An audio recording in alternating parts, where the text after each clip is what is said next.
कल्कि के आगमन ने शक्ति के सिंहासन को हिला दिया। और यह तो बस शुरुआत थी। भैरवा, जिसने खुद को कभी सिर्फ इनामी शिकारी कहा, अब उसे बनना होगा उस युद्ध का नायक जिसकी भविष्यवाणी सहस्त्राब्दियों से की गई थी। देखना, अगर आधी रात 12 बजे ही बच्चा पुष्य नक्षत्र में पैदा हुआ तो कल्कि का अवतार होगा। मेरी भविष्यवाणी कभी असत्य नहीं हुई और ना होगी। देखना, वो ठीक 12 बजे ही होगा। उस महान मां की गोद से कल्कि पैदा होगा, कल्कि अवतार कर मिलेगा। ये कलयुग है और कलयुग में भगवान खुद भी हारेंगे, क्योंकि कलयुग का एक ही भगवान है और वो हूं मैं, सुप्रीम व्यास किंग। अब गांधी भी मेरा है और प्रोजेक्ट के भी मेरा होगा, और प्रोजेक्ट के भी मिलने के बाद इस दुनिया में कोई भी ऐसी ताकत नहीं जो मुझे रोक पाएगी। अभी इस वक्त सिर्फ एक ही इंसान है हमारे बीच जो यश किंग को रोक सकता है, मेरा मित्र सूर्यपुत्र कर्ण। लेकिन लगता है कि उसे उसकी असली पहचान याद नहीं। हमें बस उसका विजय धनुष उसके पास पहुंचाना होगा। उसको उसका पिछला जन्म और उसका कर्तव्य याद दिलाना होगा। मैं सूर्यपुत्र कर्ण अपने इस विजय धनुष की टंकार से महायुद्ध की घोषणा करता हूं और ये प्रण लेता हूं कि इस जन्म की आखिरी सांस तक मैं भगवान कल्कि की रक्षा करूंगा। अश्वत्थामा, जो सदियों से मुक्ति की तलाश में था, अब बनेगा उस अंतिम युद्ध का पहलू। यह युद्ध केवल इंसानों और राक्षसों का नहीं, बल्कि समय और अनंत सत्य का है। बीते युद्ध ने दुनिया बदली थी, आने वाला युद्ध दुनिया खत्म कर देगा।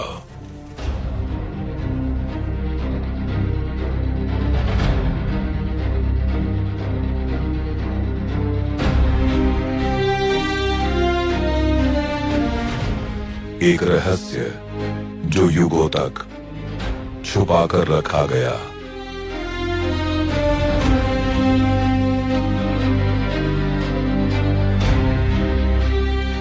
सृष्टि की शुरुआत से शक्ति और अंधकार के बीच युद्ध चलता आया है और आज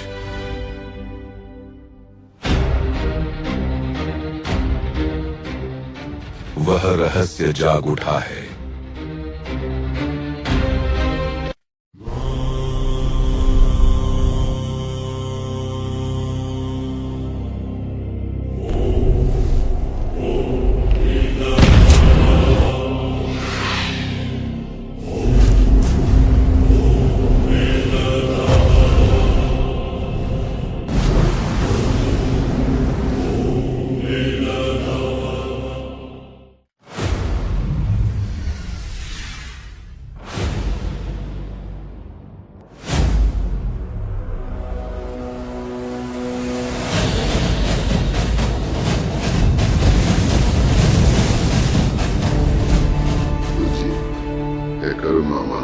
ఒక్కసారి వస్తే తిరిగి వెళ్ళలేని ప్లేస్ హైదరాబాద్.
अभी इस पृथ्वी पर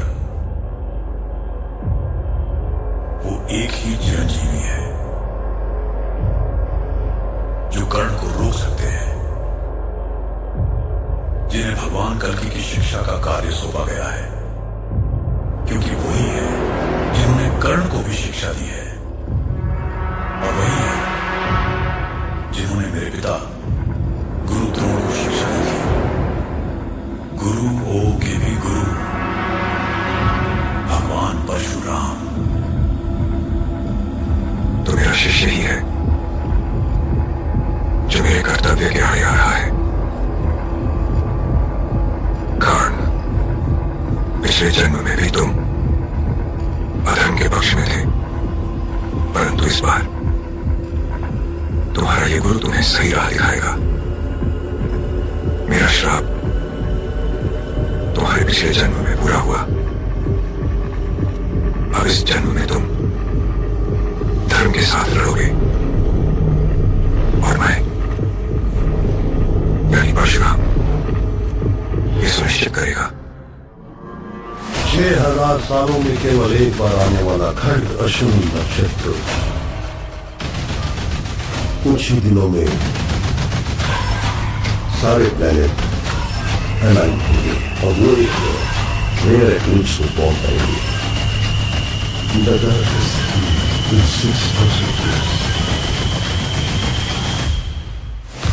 नई रचना करने से पहले पुरानी का विनाश जरूरी है। उसका जन्म इस युग में नहीं हुआ, उसकी मृत्यु नहीं। पुराणों की बात सच हो रही है। भगवान जब इस धरती पर रहते थे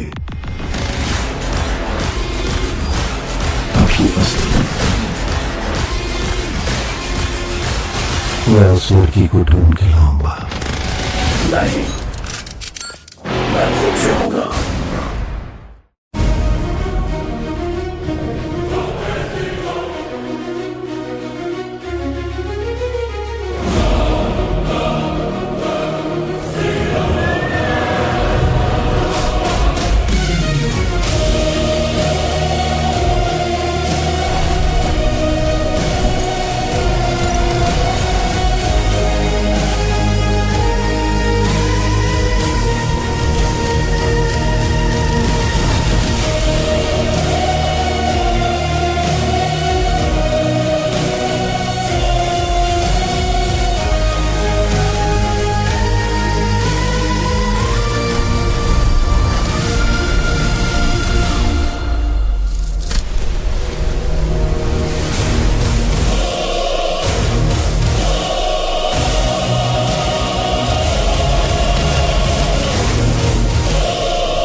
यास्किन वो राक्षस है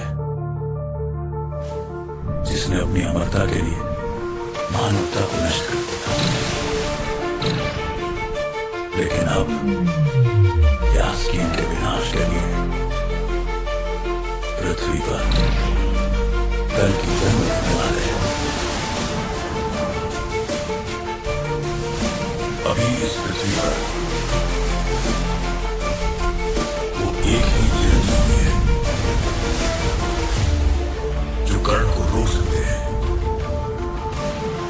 जिन्हें भगवान कल्कि की शिक्षा का कार्य सौंपा गया है, क्योंकि वही है जिन्होंने कर्ण को भी शिक्षा दी है, और वही है जिन्होंने मेरे पिता गुरु द्रोण को शिक्षा दी है।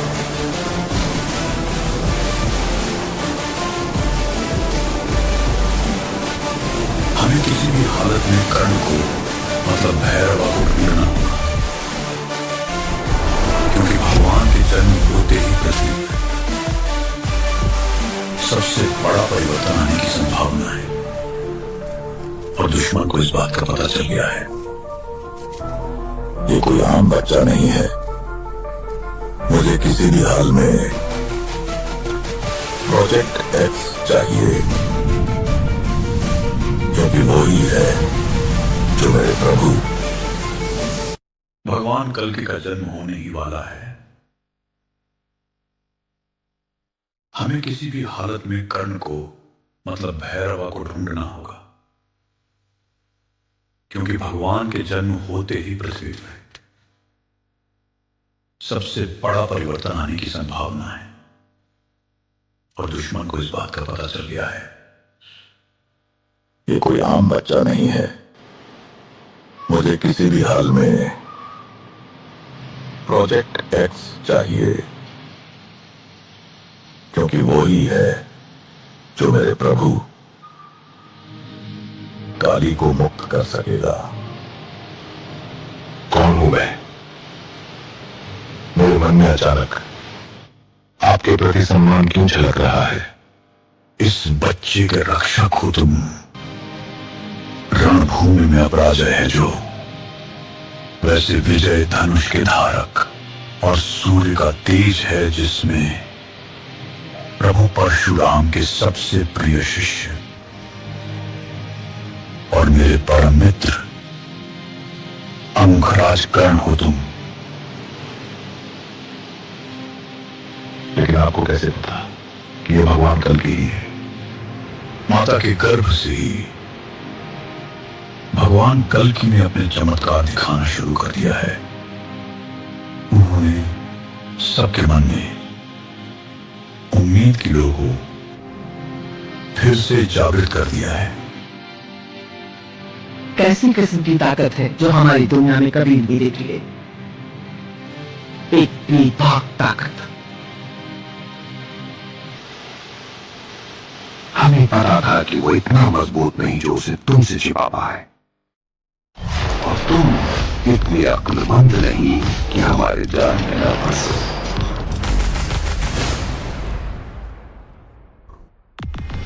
उसके बाद तुम्हें ऐसी मौत देंगी कि तुम्हारी पुश्तें तक तड़पती रहेंगी।